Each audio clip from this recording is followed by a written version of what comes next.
ప్రభు అయిన యేసు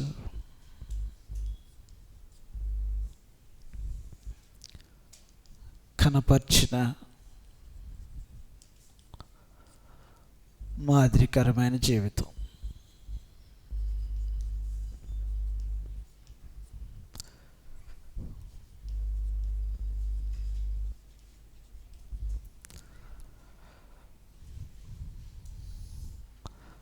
ఈ సంగతులు మనం నేర్చుకోవాల్సిన వారమై ఉంటాం.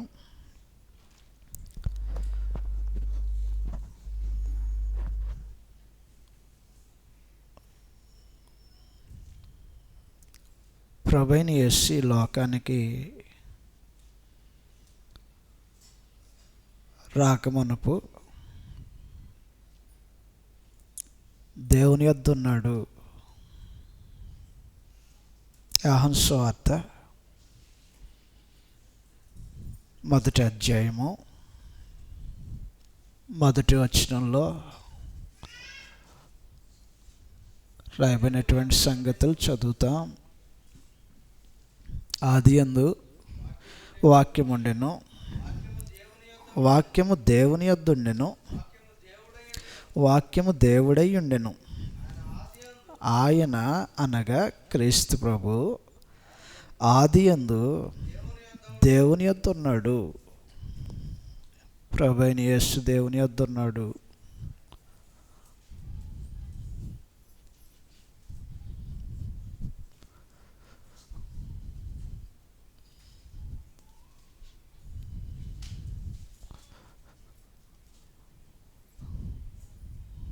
దేవుడు ఎక్కడున్నాడు? ప్రభువైన యేసు ఎక్కడున్నాడు? దేవుని యొద్ద ఉన్నాడు. దేవుడు ఎక్కడున్నాడు? మత్తయి సువార్త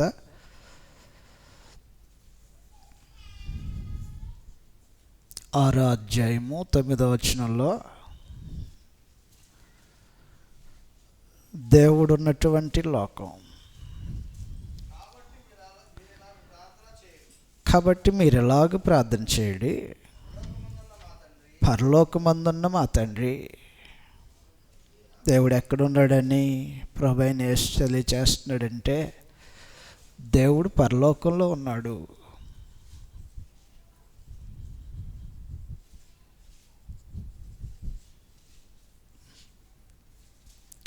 దేవుడు పరలోకంలో ఉన్నాడంటే లోకానికి రాకమునుపు, శరీరమును ధరించుకొనక మునుపు ప్రభువైన యేసు ఎక్కడున్నాడు? పరలోకంలో ఉన్నాడు. పరలోకము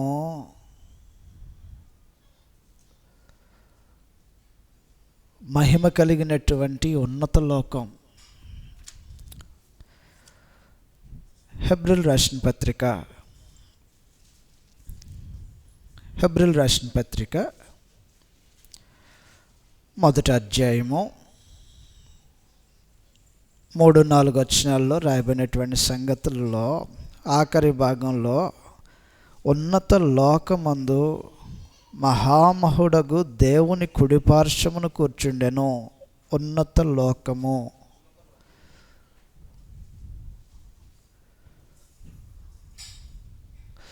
దేవుడు పరలోకంలో ఉన్నాడు. దేవుడు పరలోకంలో ఉన్నాడు. పరలోకము ఎట్టి లోకంగా కనిపిస్తున్నదంటే హెబ్రీయులకు రాసిన పత్రిక 1వ అధ్యాయము 4వ వచనంలో ఉన్నత లోకమునందు ఉన్నత లోకము. కాబట్టి లోకము, పరలోకము ఉన్నతమైనది. పరలోకంలో ఉంటున్నటువంటి దేవుడు, పరలోకంలో ఉన్నటువంటి ప్రభువైన యేసు ఉన్నతమైనటువంటి వ్యక్తులు. ఈ పరలోకంలో మహిమను, ఘనతను, గౌరవాన్ని, ఉన్నత స్థితిని కలిగిన వారు వీరు. యోహాను సువార్త 17వ అధ్యాయంలో యోహాను సువార్త 17వ అధ్యాయంలో 5వ వచనంలో మనం చదివితే రాయబడినటువంటి సంగతులు ఈ విధంగా ఉంటాయి. యోహాను సువార్త 17వ అధ్యాయం 5వ వచనంలో, తండ్రి లోకం పుట్టక మునుపు మహిమ అనుభవించిన క్రీస్తు ప్రభు పరలోకంలో మహిమ, ఘనత, ఉన్నత స్థితి,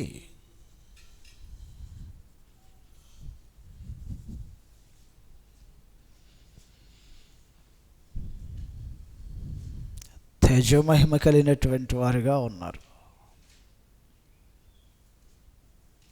అందువలన ప్రభువైన యేసు లోకానికి రాకమునుపు దేవుని యొద్ద ఉన్నాడు. దేవుడు ఎక్కడున్నాడంటే పరలోకంలో ఉన్నాడు.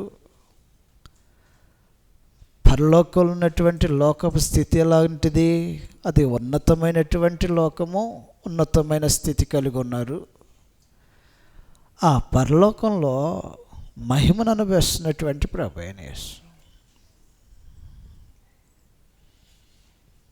దేవత్వం కలిగినవాడు కాబట్టి దేవునికి మహిమ కలుగుతుంది. మహిమను అనుభవిస్తున్నాడు ప్రభువైన యేసు. అంతటి లోకంలో నుంచి ప్రభువైన యేసు ఈ లోకానికి పంపించబడేటప్పుడు క్రీస్తు ప్రభు శరీరాన్ని ధరించుకొని ఈ లోకానికి పంపించబడాలని దేవుడు నిశ్చయించాడు సంకల్పం. లోకానికి వెళ్ళాలి, లోకానికి పంపించాలని దేవుడు నిర్ణయించాడంటే ఇలాగున. హెబ్రీయులకు రాసిన పత్రిక 10వ అధ్యాయము 5వ వచనంలో, ఈ లోకమందు ప్రవేశించాలని, లోకంలో నరులలో నరులుగా ఒక నరుడిగా ఉండాలని దేవుడు నిశ్చయించాడు సంకల్పం. దేవుడు ఏర్పాట్లు చేశాడు, నిర్ణయించాడు. ఎలాగ నిర్ణయించాడు? హెబ్రీయులకు రాసిన పత్రిక 10వ అధ్యాయం 5వ వచనంలో, కాబట్టి ఆయన ఈ లోకమందు ప్రవేశించినప్పుడు, కాబట్టి లోకమందు ప్రవేశించాలి, ఈ ప్రవేశించాలనే ఆలోచనను ఏర్పాటు చేసిన వాడు దేవుడు. 7వ వచనం చదువుతాం ఆ సంగతి. అప్పుడు నేను గ్రంథపు చుట్టలో నన్ను గూర్చి రాయబడిన ప్రకారము, దేవా నీ చిత్తము నెరవేర్చుటకు ఇదిగో నేను వచ్చి ఉంటిని. అందువలన ప్రభువైన యేసు లోకానికి ప్రవేశించినప్పుడు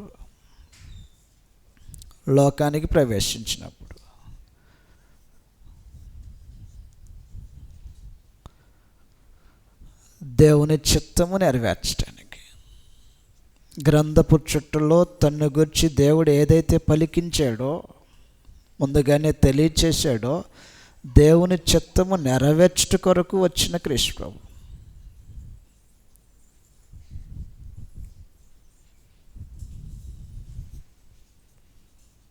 దేవుని చిత్తాన్ని నెరవేర్చడానికి వచ్చాడు యేసు ప్రభు. ఆయన చిత్తంలో ప్రభువైన యేసుని లోకానికి పంపించేటప్పుడు, లోకమందు నువ్వు పుట్టగానే నిన్ను గొప్పగా ప్రజలందరూ వచ్చి నిన్ను గౌరవిస్తారు అనేది లేదు. లోకమందు ఉన్నటువంటి వ్యక్తులు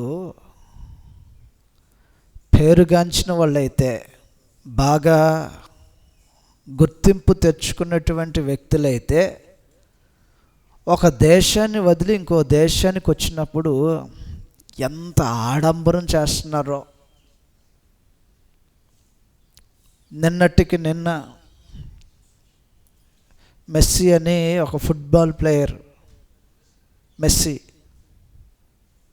అర్జెంటీనాలో ఉండేటువంటి ప్లేయర్, ఫుట్బాల్ ప్లేయర్ పేరుగాంచాడు.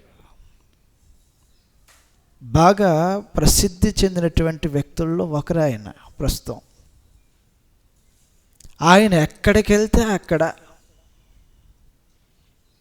ఆయన కలుసుకోవటానికి అపాయింట్మెంట్లు, సామాన్యులు కలవటానికి కాదు. హైదరాబాదులో పలక్నామా ప్యాలెస్లో ఆయన ఉంచడానికి ప్లానింగ్ చేసి కేవలం 250 మంది మాత్రమే ఆయన కలుసుకునేటువంటి అపాయింట్మెంట్లు ఇచ్చారు. కలుసుకునే వ్యక్తులు కూడా ఎవరు ఆ 250 మందిలో అంటే దేశంలో ఉన్నతమైనటువంటి స్థితిలో ఉన్నటువంటి వ్యక్తులు మాత్రమే ఆయన కలుసుకోవటం.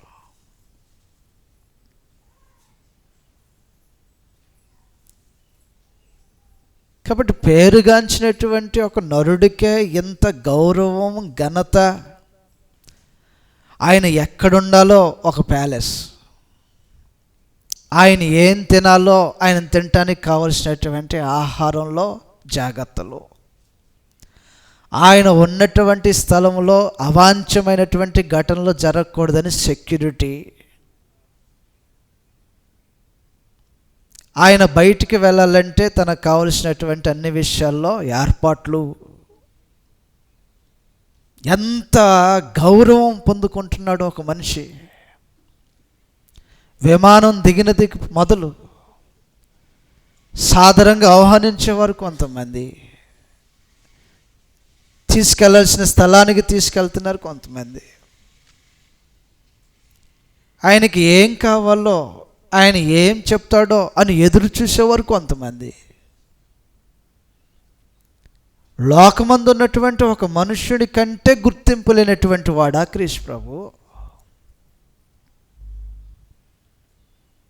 ఫలక్నామా ప్యాలెస్లో ఉన్నట్టుగా ఈయన ప్యాలెస్లో ఉండటానికి దేవుడు డిజైన్ చేయలా. ఆయన రాకముందు నుంచే 2025 సంవత్సరం పలానా నెలలో ఒక ముఖ్యమైనటువంటి వ్యక్తి మన దేశానికి రాబోతున్నాడని షెడ్యూల్ ముందే అప్పటికప్పుడు చేసుకున్నది కాదు. ఒక ఆయన రాబోతాడు మన దేశానికి, ఆయనకు భద్రత ఇవ్వాలి, ఆహారం చూడాలి, ఆయన ఉండాల్సినటువంటి నివాసం చూడాలి, ఆయన చుట్టూ భద్రత లేదా రక్షణ కల్పించాలని అన్ని విధాలుగా ఒక మనుషుడి కోసం సిద్ధం చేసుకుంటున్నారే. ప్రభువైన యేసు ఏం ప్యాలెస్ రెడీ చేశాడు దేవుడు లోకానికి పంపించేటప్పుడు. దేవుడు తన కుమారుని లోకానికి పంపించేటప్పుడు ఏ ప్యాలెస్లో ఉంచాలని ఉద్దేశించి పంపించాడు.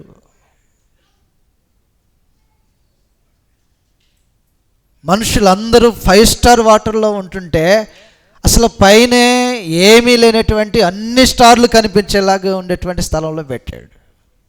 అన్ని స్టార్లు అంటే దానికి పైకప్పు కానీ మేకప్ కానీ ఏమీ లేనటువంటి ఒక చిన్న పాకలో ఏం కోరుకుంటున్నాడు కృష్ణుడు? నిరాడంబరమైనటువంటి వ్యక్తి కాదా క్రీస్తు ప్రభు? లోకమందు ఆయన ప్రవేశించేటప్పుడు ఆడంబరం జరగాలని కోరుకోలేదా క్రీస్తు ప్రభు? లోకమందు ఉన్నటువంటి మనుషులు ఎవరైనా సరే ఒక ప్రాంతానికి వెళ్తే, ఒక దేశానికి వెళ్తే తనకంటూ ఒక గుర్తింపు ఉండేలాగా అన్ని విధాలుగా ఆడంబరాన్ని చేసుకుంటున్నటువంటి మనుషులతో ప్రభువైన యేసు సరితూగట్లేదా?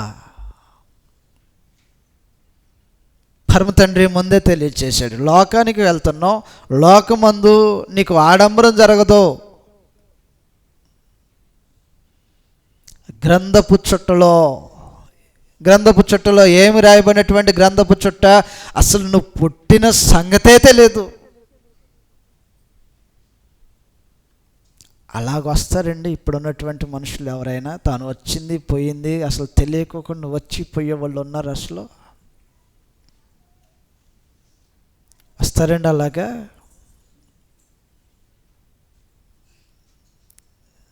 దేశంలో ఒక న్యూస్, అది ఒక ఆయన వస్తున్నాడంటే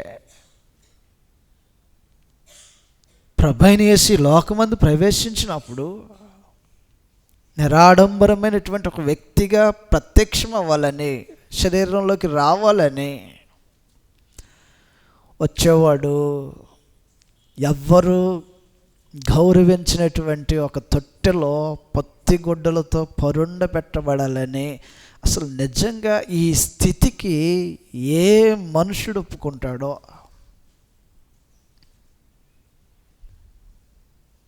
లోకసువార్త 2వ అధ్యాయంలో ప్రభువైన యేసు కనపరిచినటువంటి మాదిరి ఏంటంటే, పరమ తండ్రి, ఈ లోకానికి నువ్వు వెళ్తే నీకు పరలోకమందు ఉన్నటువంటి ఘనత, ఆ గౌరవం, ఆ మహిమ ఒకవేళ నువ్వు అనుభవించకపోవచ్చు, అయినా పర్లా, అతి సామాన్యమైనటువంటి ఒక కుటుంబంలో అతి సామాన్యుడిగా ఉండాల్సినటువంటి పరిస్థితి ఉంటుంది. నువ్వు సెట్ అవుతావా అక్కడ? నేను సెట్ అవుతా, నేను వెళ్తా ఇష్టపడి. దేవుడు బలవంతంగా పంపించలా. లోకసువార్త 2వ అధ్యాయంలో నిజంగా నేడున్నటువంటి ఏ మనుషుడైనా తన భార్య ప్రసవ దినాలు దగ్గర పడితే పుట్టబోయే బిడ్డను ఏ స్థలంలో ఉంచాలని ఎంత ఆలోచన చేస్తాడో.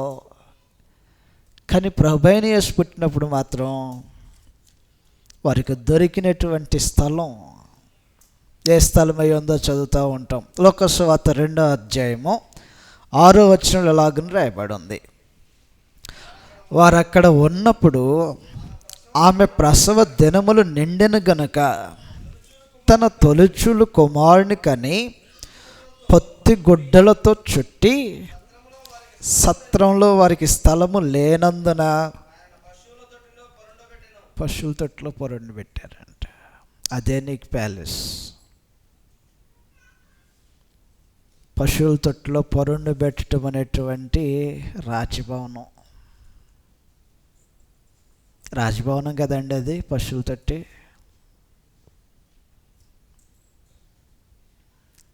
తెలిసి ఎవడన్నా అందుట్లో పండుకుంటానంటాడా?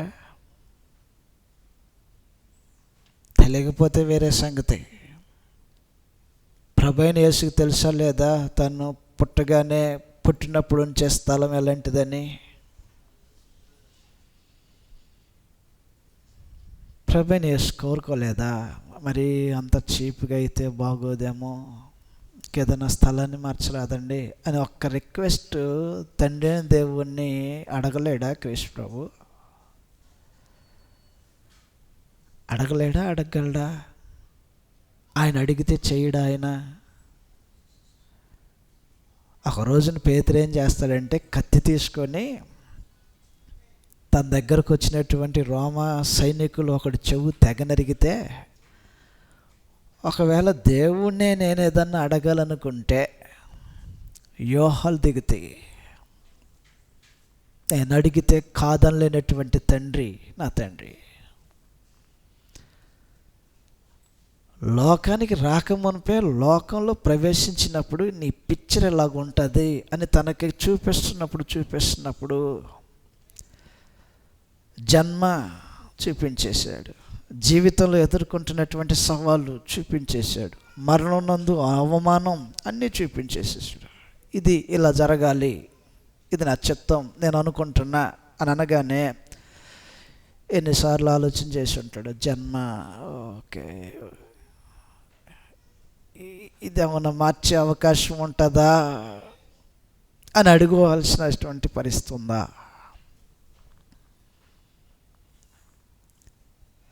పశువుల తొట్లో నువ్వు పుట్టగానే గుడ్డలతో చుట్టబడి పశువుల తొట్లో పొరుండు పెడతావు. ఇది షెడ్యూల్. ఇది మరి అంత చీప్ అయినటువంటి పరిస్థితిలో నన్ను ఉంచితే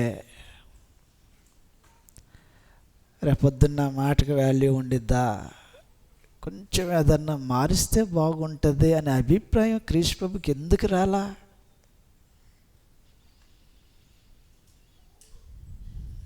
మన కుటుంబాల్లోనే ఎవరైనా ప్రసవ దినాలు నింపబడి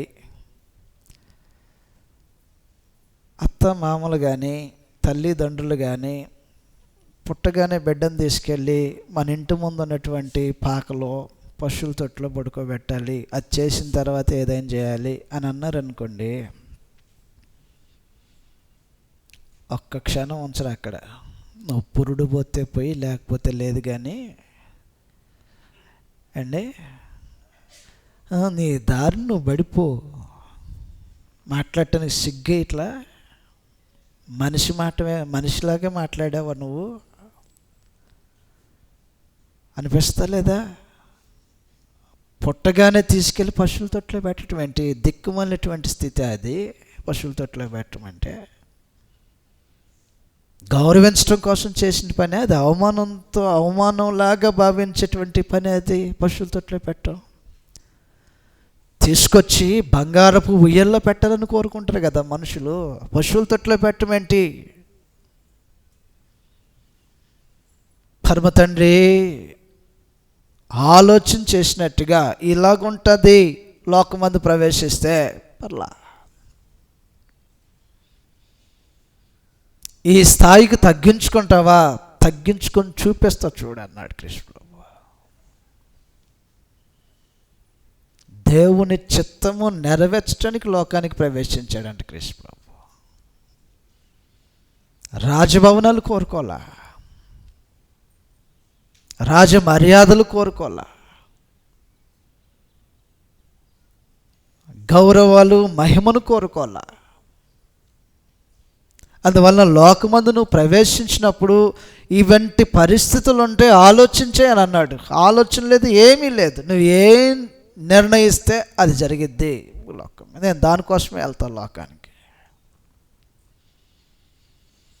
ఏమి తగ్గింపు కలిగినటువంటి జీవితాన్ని ప్రభువైన యేసు తన జన్మను బట్టి లోకమంతటికి చాటాడు. ఆశ్చర్యం. ఆయన మనసు వేరు. అందువలన లోకసువార్త 1వ అధ్యాయము 2వ అధ్యాయంలో మనం చదివి వచ్చినట్టుగా తన జీవితపు తగ్గింపు తన జన్మలో తేటగా ప్రభువైన యేసు యొక్క తగ్గింపు కనిపిస్తూ ఉంది. లోకమందు ఉన్నతమైనటువంటి వ్యక్తులు కోరుకున్నట్టుగా గౌరవాన్ని కోరుకోవాలా, ప్యాలెస్లు కోరుకోవాలా, వసతులు కోరుకోవాలా. అతి సామాన్యమైనటువంటి ఒక వ్యక్తిలాగా మనుషుల్లోనే దరిద్రమైనటువంటి ఒక స్థితిలో ఉన్నటువంటి కుటుంబంలో తను పుట్టినట్టుగా తనేం చాటానికి పనిచేసాడంటే, మనుషుడు తగ్గించుకుంటే ఎంతవరకైనా తగ్గించుకోవచ్చు రుజువుపరిచాడు కృష్ణ ప్రభు.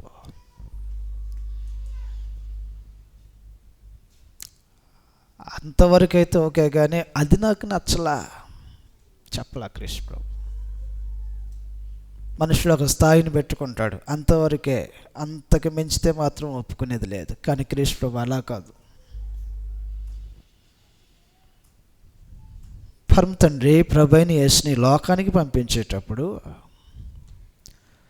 ఆయన పరలోకమందు నీకు మహిమ ఉంది కదా, గౌరవం ఉంది కదా, ఘనత ఉంది కదా, లోకమందు ప్రవేశించినప్పుడు ఒకవేళ కఠినమైన కఠోరమైనటువంటి అగౌరవమైనటువంటి మాటలు కూడా పడే పరిస్థితి ఉంటుంది.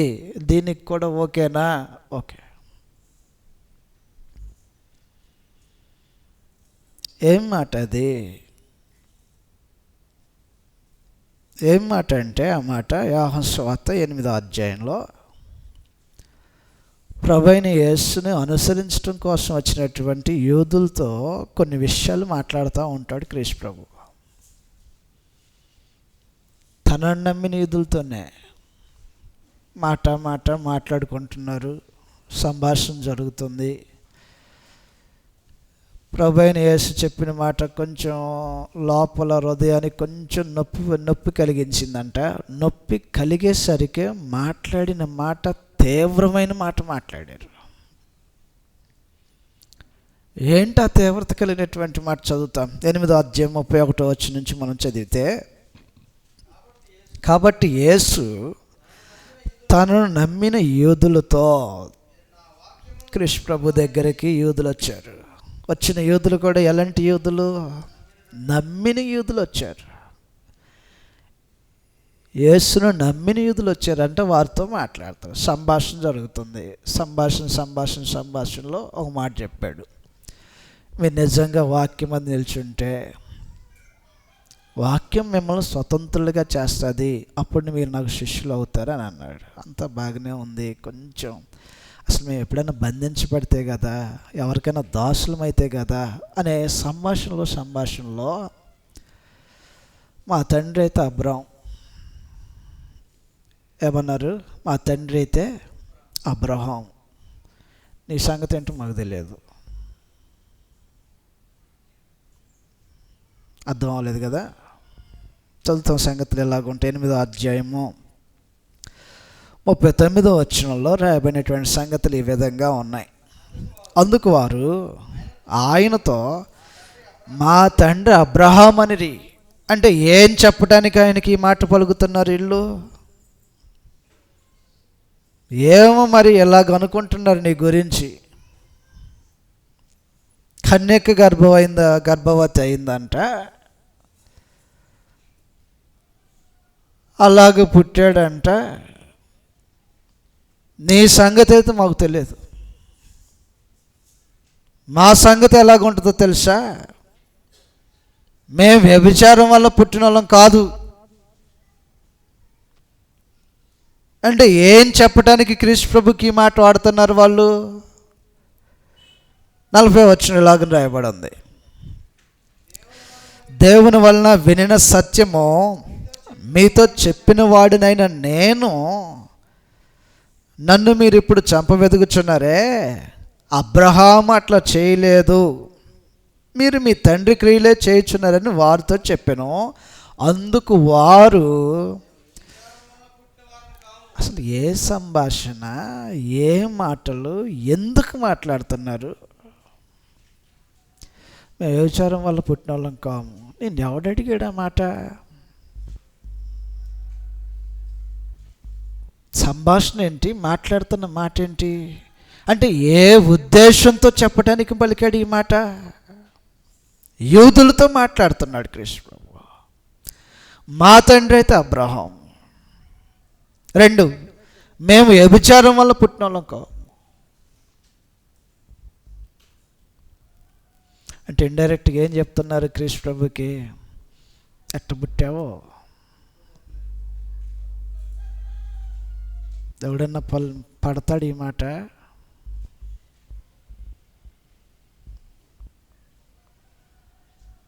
ఏంట్రా అసలు నీ జన్మ, నీది ఒక జన్మనే మాట్లాడుతున్నావు అనే టైపులో మాట్లాడారు. ఈ మాట పలుకుతారు. పడతావా?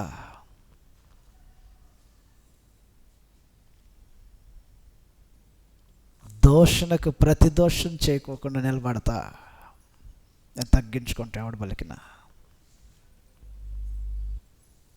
కఠోరమైనటువంటి, బాధ కలిగించే, భయంకరమైనటువంటి మాటలు పలుకుతున్న ప్రభువైన యేసు తన తగ్గింపు ఎంతగా చూపించాడంటే, దూషించేవాడిని దూషించను. దోషణకు మాటలు లేక మౌనం వహించాడు ఆ కృష్ణ ప్రభు. సమాధానం చెప్పలేక ఆగిపోయాడు ఆ కృష్ణ ప్రభు. చేతగాని తను ఆ కృష్ణ ప్రభుది. తగ్గించుకుంటే బలహీనత అనుకుంటున్నారు మనుషులు. తగ్గించుకోవటం ఒక బలం. అసంగతి తెలియట్లా, నరజాతికి అసంగతులు తెలియట్లా.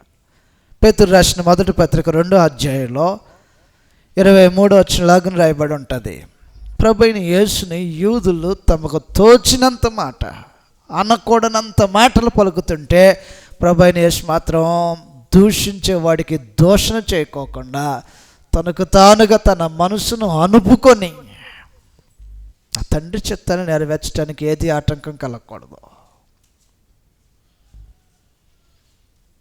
అహం పక్కన పెట్టేసేసాడు.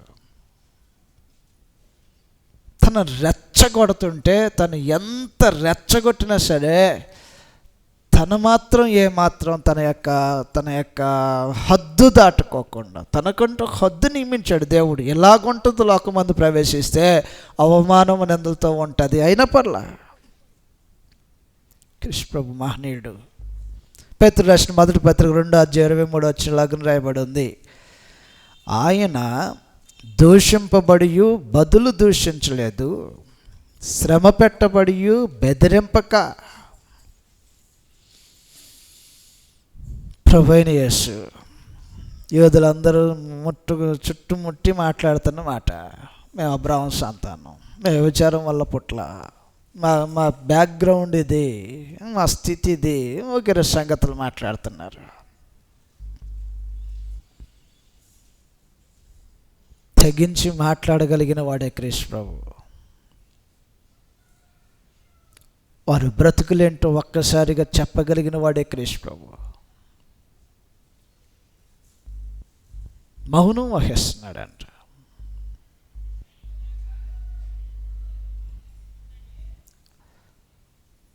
క్రీస్తు ప్రభు యొక్క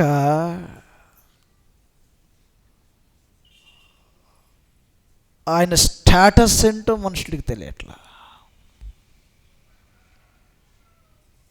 పరమ తండ్రి ఆయన పంపించినప్పుడు ఎలాగుంటుందో తెలుసా? ప్రభువైన యేసు మరోసారి ప్రత్యక్షమయ్యేటప్పుడు హెబ్రీయులకు రాసిన పత్రిక 1వ అధ్యాయంలో,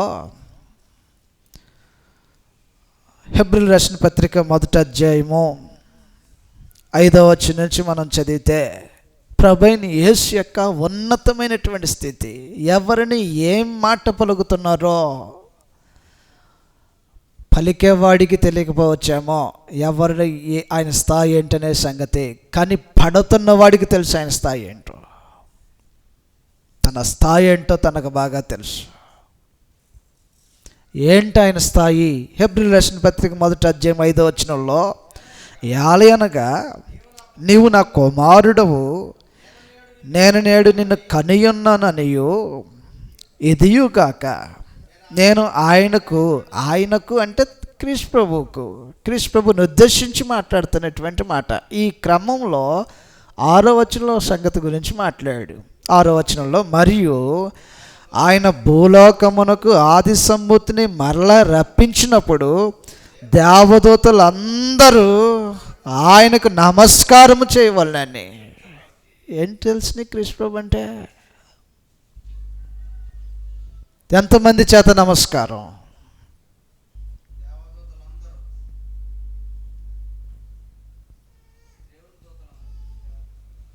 నమస్కారం చేసేది ఎవరు? నమస్కారం చేయటం కోసం ఎంతమంది నియమించబడ్డారు? ఎవరని అంతమంది? ఎవరని ఆ స్థాయిలో ఉన్నటువంటి వారిని దించిపోతున్నాడు నమస్కారం చేయటానికి? నీకేం తెలుసు క్రీస్తు ప్రభు అంటే? పలుకున మాట అంటాం కాదు మనుషుడు. మేము వ్యభిచారం వల్ల పుట్టిన వాళ్ళం కాదు. నీకు తెలియదురా బాబు నేనేంటో. దేవదూతలందరూ నమస్కారం చేయటానికి ఒకరోజు నిలబడేటువంటి స్థాయి కలిగినటువంటి వ్యక్తి అయ్యుండి దుర్మార్గమైనటువంటి బ్రతుకుతున్నటువంటి మనుషుల చేత మాటలు పొందినటువంటి క్రీస్తు ప్రభు. ఆయన బ్రతుకు వేరు, ఆయన జీవితం వేరు, ఆయన స్థాయి వేరు, ఆయన అంతస్తు వేరు అయ్యి ఉంటే ఎవడో అనామకులు మేమేంటో తెలుసు అని స్వనీతిని స్థాపించుకునుకుంటే మౌనం వహించాడే కానీ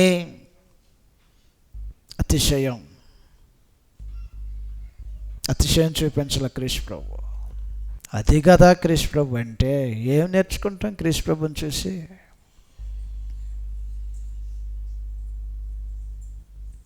ఈ రోజున మనుషులు కొద్దిగా ఉంటే చాలు, ఏదైనా కొద్దిగా ఉంటే చాలు.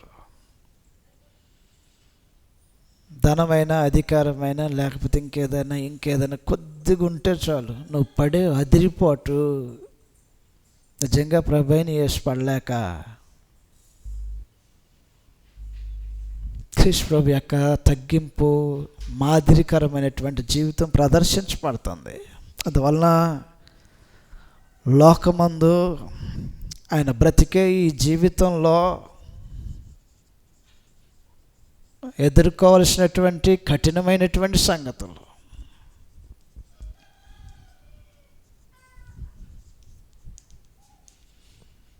ప్రతి దానిని ఎరిగే, పర్లా ఏదైనా జరగనే,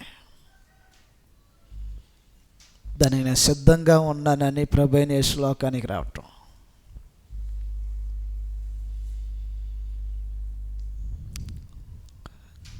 ప్రభువైన యేసు లోకమందు ప్రవేశించినప్పుడు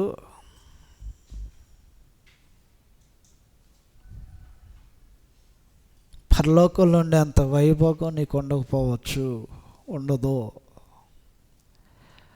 అవసరమైతే కాళ్ళు పట్టుకోవాలా, మనుషుల యొక్క కాళ్ళు పట్టుకోవాలా. దేవుడు మనుషుల యొక్క కాళ్ళు పట్టుకుంటాడా? కాళ్ళు పట్టుకుంటాడా? దేవత్వం కలిగిన వాడు మనుషుల యొక్క కాళ్ళు పట్టుకుంటారా? అసలు మనిషి ఇంకొక మనిషి కాళ్ళు పట్టుకుంటాడా? చచ్చిపోరండి అసలు. ఒకవేళ ఏదన్నా తప్పు జరిగినా, ఏదన్నా అవమానం, ఏదో గొడవ జరిగి, ఏదో ఒకటి అల్లరి జరిగి, ఇప్పుడు ఆ నష్టాన్ని పూర్తి చేసుకోవటానికి, భర్తీ చేసుకోవటానికి ఏం చెప్తారంటే, నా కాళ్ళు పట్టుకుంటే తప్ప నేను ఒప్పుకొని అంటాడు. నా కాళ్ళు పట్టుకుంటే తప్ప నేను ఒప్పుకొని అన్నప్పుడు సంతోషంగా వచ్చి పట్టుకుంటాడు ఆ కాళ్ళు. అవసరమే చచ్చిపోతాడు కానీ కాళ్ళు పట్టుకోడు.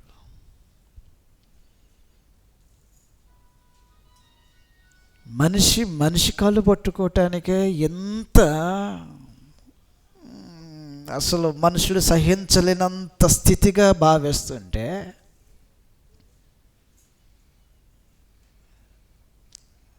లోకంలో ఉన్నటువంటి వాళ్ళ కాళ్ళ తర్వాత సంగతి, తల్లిదండ్రులు కాళ్ళు పట్టుకుంటారా? అసలు పట్టుకుంటారా? అవునండి, నేను రోజుకి ఒకసారి నమస్కారం చేసుకొని వస్తా, అలాంటి అసలు ఉండిద్ది అది?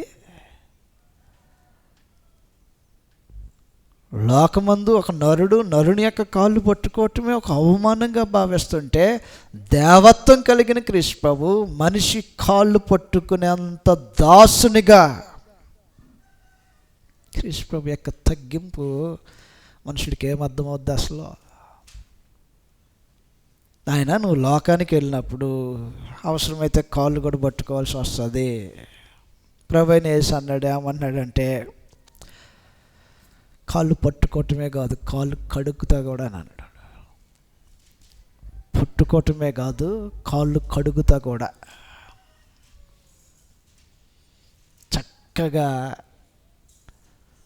ఒక పాత్ర తీసుకొని ప్రతోడి కాళ్ళు దాంట్లో పెట్టి నిజంగా ఆ చేతులు ఆ కాళ్ళను తాకాయంటే ఏం చెప్పగలం క్రీస్తు ప్రభు యొక్క తగ్గింపు గురించి?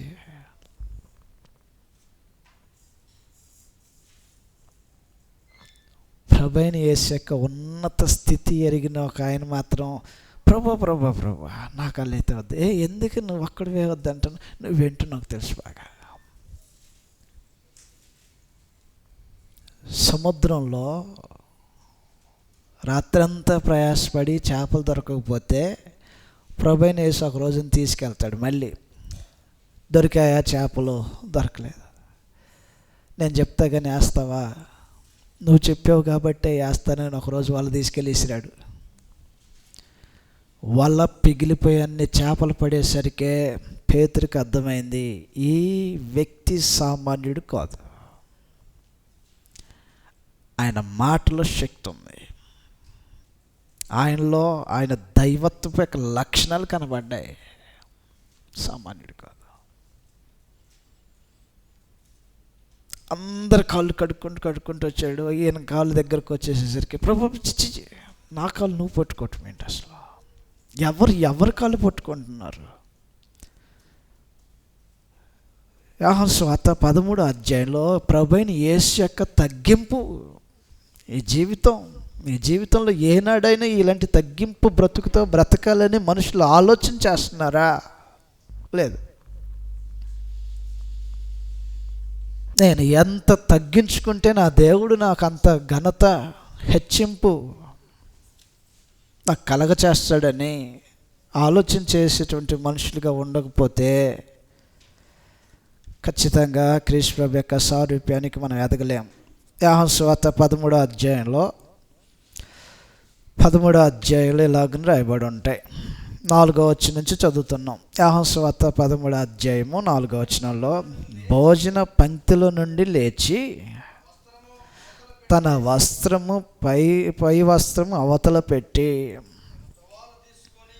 భోజన పంక్తిలో అంట మనుషులందరూ సమాజంగా కూడుకొని, లేదంటే వారు భోజనం చేయటం కోసం నియమించబడినటువంటి ఆ సమయంలో ప్రభువుని యేసు చేస్తున్నటువంటి పని, వస్త్రాన్ని పక్కన పెట్టేసేసాడు. వస్త్రాన్ని పక్కన పెట్టి ఒక తువ్వాలు తీసుకొని నడుం కట్టుకొని పళ్ళెంలో నీళ్లు పోసుకొని శిష్యుల పాదాల దగ్గరికి వెళ్ళాడు.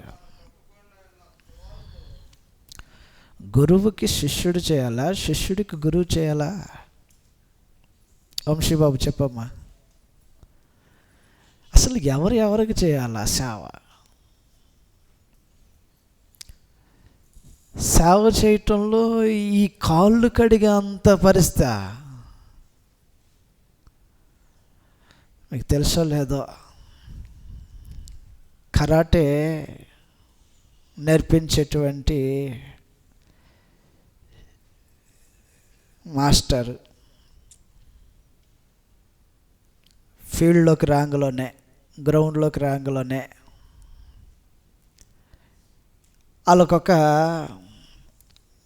రోజు చేయవలసినటువంటి ఒక నియమం నేర్పిస్తారు. ఏదో ఇలాగని ఏదో చేస్తారండి, ఆ అలవాటు ఉన్న వాళ్ళకి తెలిసింది అది.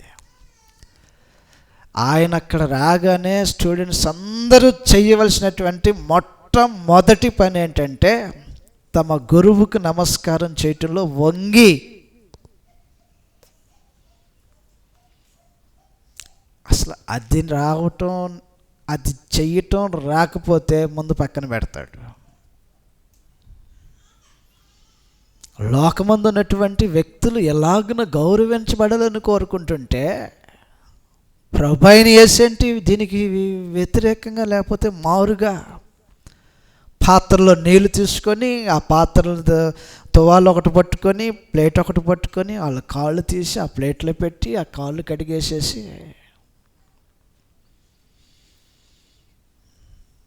దేవత్వం కలిగిన వాడు నరజాతి యొక్క కాళ్ళు పట్టుకునే అంత స్థితికి తన్ను తాను తగ్గించుకున్నాడంటే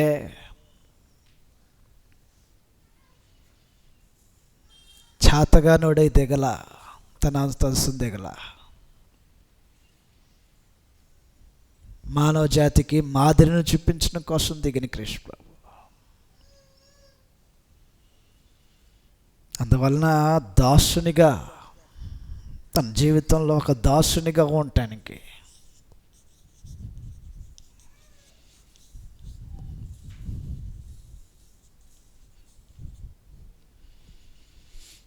దాసునిగా తన జీవితాన్ని కనపరుచుకుంటూ మాదిరి చూపించిన కృష్ణ ప్రభు.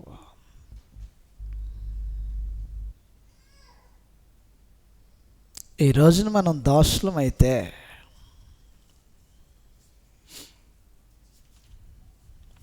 నువ్వు కనపరిచేటువంటి మాదిరి ఏంటి?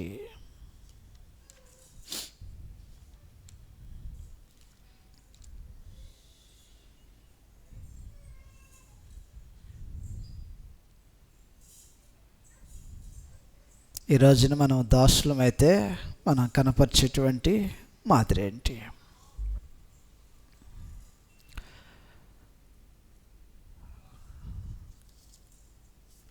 చదువుతాం గ్రంథంలో యోధా పత్రిక 1వ వచనంలో రాయబడినటువంటి సంగతులు ఈ విధంగా ఉన్నాయి. యోధా పత్రిక 1వ వచనంలో రాయబడిన సంగతులు ఈ విధంగా ఉన్నాయి.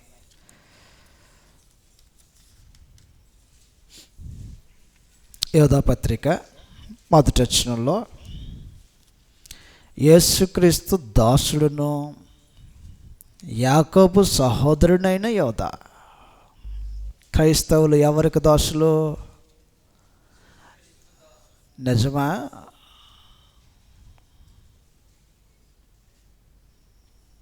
దాసుని స్వరూపము ధరించుకున్నటువంటి ప్రభువైన యేసు నిజంగానే ఆయన దాసుడు అన్నట్టుగా శిష్యుని యొక్క పాదాలు పట్టుకొని కడిగి తన జీవితాన్ని ఒక దాసుడిగా ప్రత్యక్షపరుచుకుంటే క్రైస్తవుడు క్రీస్తుకు దాసుడై ఉంటాడు. 2 పేతురు రాసిన మొదటి పత్రిక 2వ అధ్యాయము 16వ వచనంలాగా రాయబడి ఉంది. పేతురు రాసిన మొదటి పత్రిక 2వ అధ్యాయం 16వ వచనంలో, స్వతంత్రులై యుండియు దుష్టత్వమును కప్పిపెట్టుటకు మీ స్వాతంత్ర్యముని వినియోగపరచక దేవునికి దాసులమని. నువ్వెవరికి దాసులు అయి ఉన్నావు? ఒకటి క్రీస్తుకు దాసులు అయి ఉన్నావు, 2 దేవునికి దాసులు అయి ఉన్నావు. నీ దాసుడిగా ఉన్నటువంటి నీ జీవితము నిజంగా దాసుడిగా కనపడుతుందా? ప్రభువైన యేసు మనుషుల పోలికగా పుట్టి దాసుని స్వరూపము ధరించుకొని, ఫిలిప్పీయులకు రాసిన పత్రిక 2వ అధ్యాయం 7వ వచనం చెప్పినట్టుగా మనుషుల పోలికలో పుట్టాడు, దాసుని స్వరూపాన్ని ధరించుకున్నాడు. దాసుని స్వరూపాన్ని ధరించుకున్నాను అంటానికి రుజువుపరిచాడు. శిష్యుల పాదాలు పట్టుకొని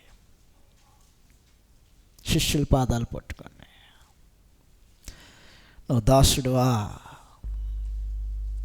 దాసుడు అయితే నువ్వు కనపరిచేటువంటి విధేయత ఏంటి? నీ తగ్గింపు ఏంటి?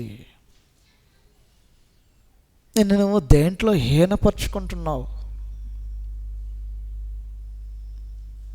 ఈ జీవితం లేకపోతే ప్రభువైన యేసు యొక్క మాదిరి నువ్వు అనుసరించట్లా. నెంబర్ 4, లోకమందు ప్రవేశించినటువంటి ప్రభువైన యేసు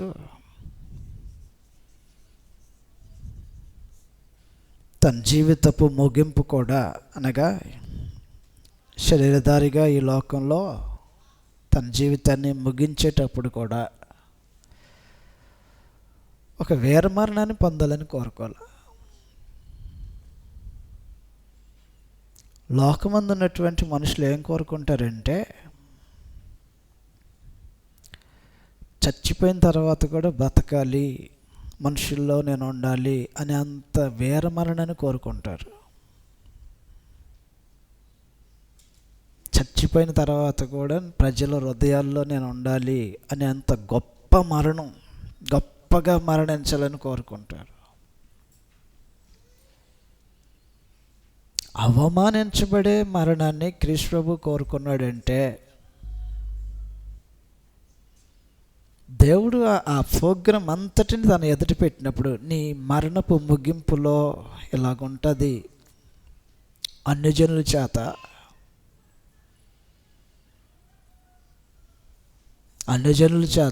చేత అప్పగించబడి నీ మరణపు ముగింపు పరిస్థితులు ఎలాగుంటుందని దేవుడు తెలియచేస్తే ఏమాత్రం కాదన్నటువంటి క్రీస్తు.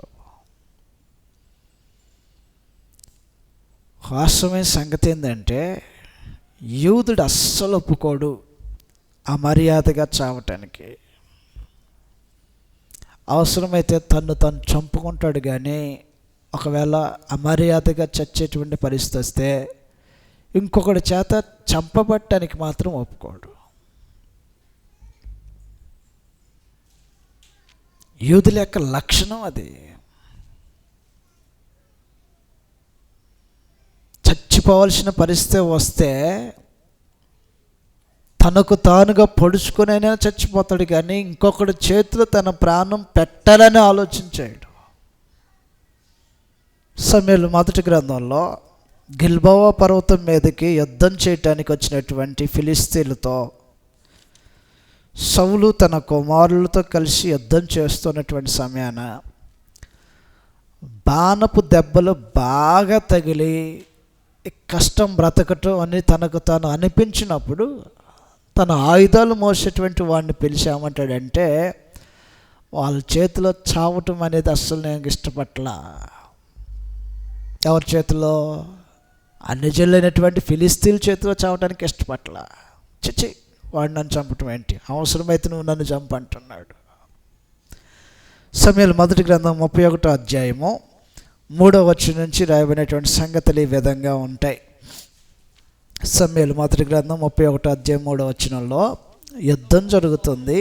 యుద్ధములో సౌలు ఓడిపోవుచుండగా అతడు అంబులు వేయువారి కంటపడి వారి చేత బహు గాయములు నొందెను.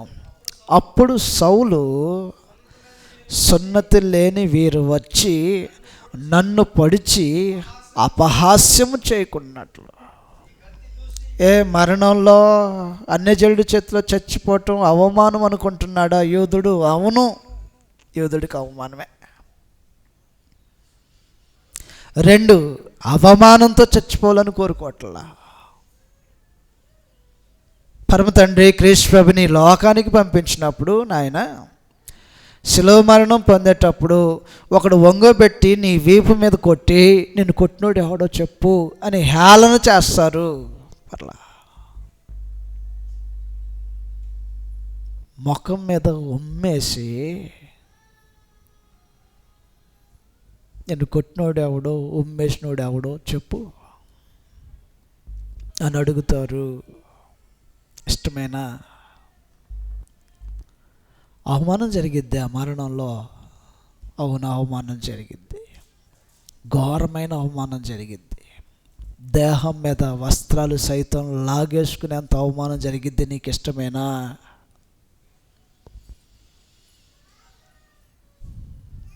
ప్రభువైన యేసు మాట్లాడిన మాట, నా ప్రాణాన్ని ఎవడు తీయలేడు, నా అంతటి నేను ఇష్టపడి పెడితే తప్ప. నాకు ఇష్టమే అవమానంతో చచ్చిపోవటం, ఇష్టమే.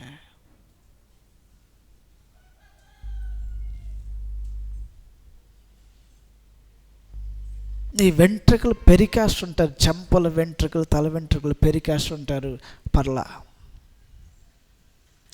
వెంట్రుకలు పెరికేసేవానికి తన ఈపును అప్పు చెప్పటానికి ఇష్టపడిన క్రీస్తు ప్రభు. సౌలుకున్నంత ఆత్మగౌరవం లేకుండా ఉన్నాడా క్రీస్తు ప్రభు? సౌలు ఎవరి చేతిలో చచ్చిపోకూడదని కోరుకుంటున్నాడు? సున్నతి లేని ఈ ఫిలిస్తీని యొక్క చేతిలో చావటం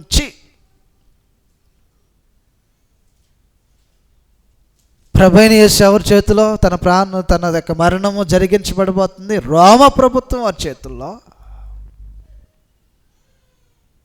సౌలుకున్నంత గౌరవం కూడా కోరుకోవట్లేదా క్రీస్తు ప్రభు? ఆయుధాలు మోసావని పిలిచి అంటున్నాడంట, వాళ్ళు కనుక నన్ను చంపడానికి నేను ఇష్టపట్ల, చంపుతావా చంపు, లేకపోతే నా కత్తి తీసుకుని నేను చచ్చిపోతాను అన్నాడు. అన్నట్టుగానే కత్తి తీసుకున్నాడు, తనకు తాను పొడుచుకుని అయినా చచ్చిపోయాడు. కానీ ఒకడి చేతిలో తన ప్రాణం పోవటానికి ఇష్టపడలా. అది కదా యోధుడికి ఉండేటువంటి ఆధిక్యత. ఏనెందుకు అనుభవించాలని కోరుకోలా?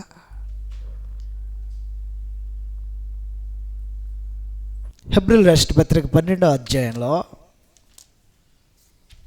హెబ్రీయులు రాసిన పత్రిక 12వ అధ్యాయంలో ప్రభువైన యేసు ఎందుకు అవమానం ఉందని తెలిసినా సరే ఇష్టపడి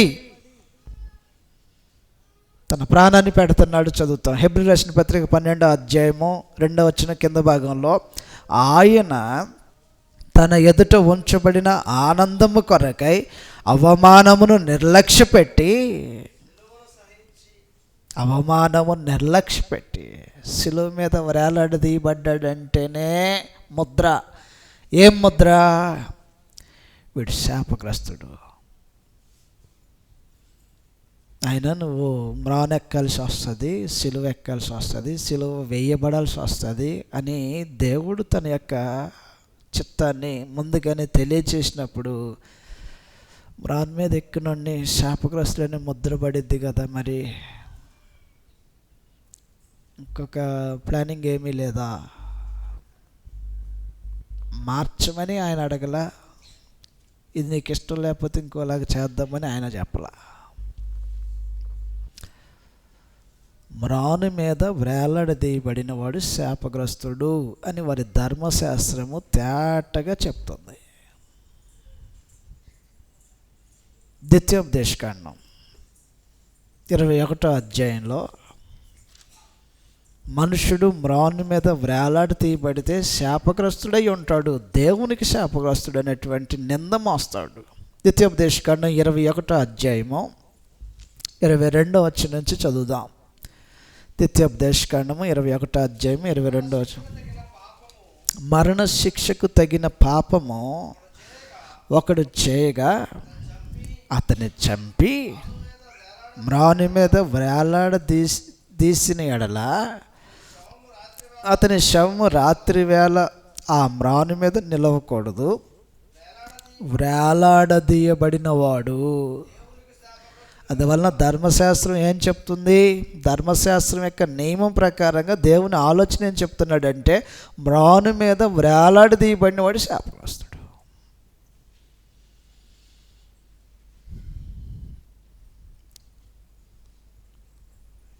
యోధా దేశం అంతటా కళ్ళు తెరిచి చూస్తుంది ఆయన మ్రాను మోసుకొని పోతుంటే. తన వీపు మీద ఒక మ్రాను మోసుకొని ఊరంతా ఒక స్థలానికి తీసుకుని వెళ్తున్నారు. చూసే ప్రతి నోరు వీడు ఎంత శాపగ్రస్తుడైతే ఈ పరిస్థితి గతి.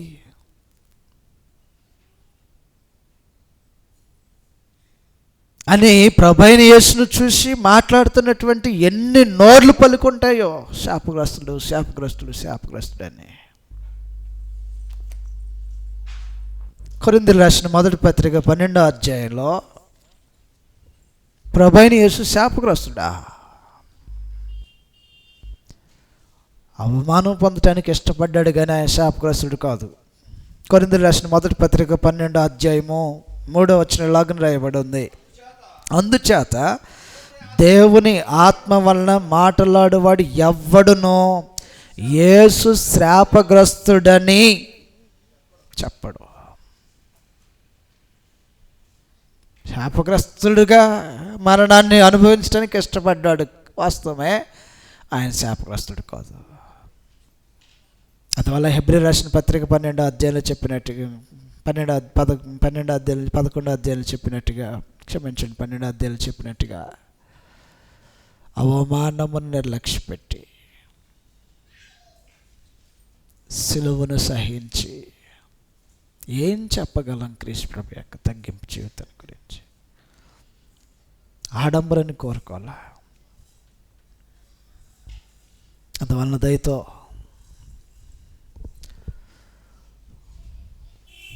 దేవుని యొద్ద పరలోకంలో ఉన్నటువంటి క్రీస్తు ప్రభు మహిమను కలిగిన వాడు, ఉన్నత స్థితి కలిగిన వాడు.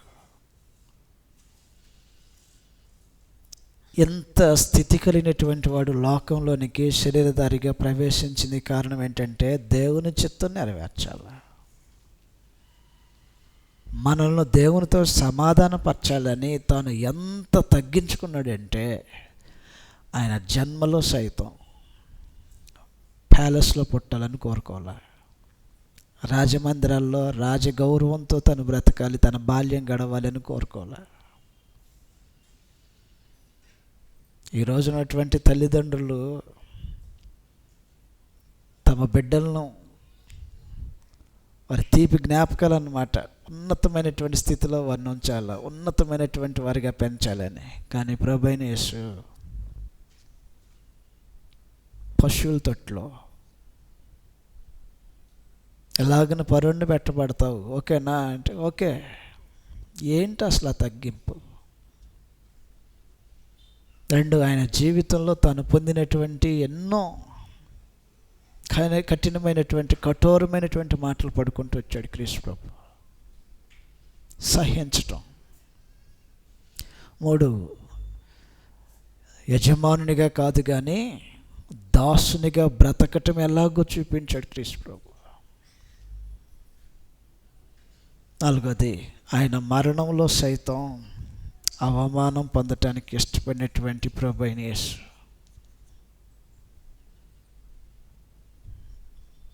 ఈరోజున ఆయన అడుగుజాడల్లో నడవటానికి ఇష్టపడినటువంటి మనము ఆయన తగ్గించుకున్నట్టుగా తగ్గించుకునే వాళ్ళంగా ఉన్నామా? లేదంటే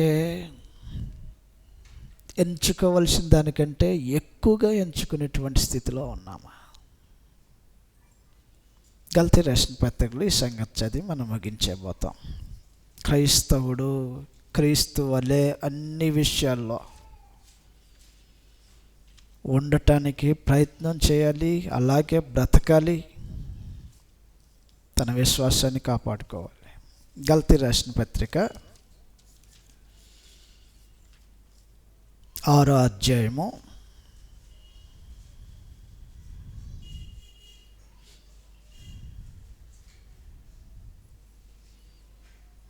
'దానికంటే మొదటిగా మనము రోమీయులకు రాసిన పత్రిక చదువుతాం. గల్తీ రాసిన పత్రిక 6వ అధ్యాయం 3వ వచనంలో కూడా, ఒట్టివాడై ఉండి తాను ఎన్నికైన వాడినని ఎంచుకున్న ఎడల తన్ను తానే మోసపుచ్చుకుంటున్నాడు.